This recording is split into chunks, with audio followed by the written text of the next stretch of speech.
شکیبا جلال یگانه راه را برای تأمین زندگی در راه اندازی تجارت خانگی دید.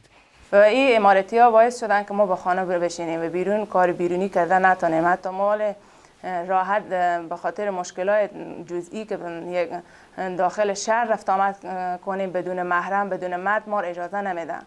و ما زمانی که از کار بیرون باز ماندیم و ما پول و اقتصادی که ضرورت داشتیم به دست آورده نمیتونستیم مجبور شدیم. شکیبا در منطقه غرب افغانستان در ولایت هرات زندگی میکند. از این پله هایی که او و شوهرش در خانه پرورش میکنند ابریشم میبافند و آن را در بازار محلی میفروشند. ولی پولی که شکیبا از این کارش به دست میآورد خیلی کمتر از مبلغی است که او تا آمدن طالبان به حاکمیت دریافت میکرد. کاری که او قبلا میکرد $300 معاش داشت. پیله پروری سالانه فقط $800 درآمد دارد. او خانومی که مرد نداره و خانومی که شوهر نداره او در قسمت همین وظایف بیرونی یا داخل دفاتر یا معارف هر جای کار داشت همو نفقه خانواده خود پیدا میکنه. شکیبا 27 ساله و صاحب معلومات عالی و فرزند است. تا به قدرت آمدن طالبان او در سازمان‌های غیر دولتی در افغانستان کار میکرد.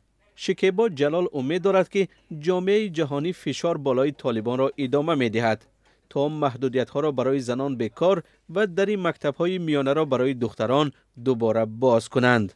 و ما شخصا خیلی آرزو دارم که دوباره بتونم مثل قبلا آزادی که داشتم پس به دست بیارم، فعالیت‌های بیرون داشتم پس برام ادامه بدم.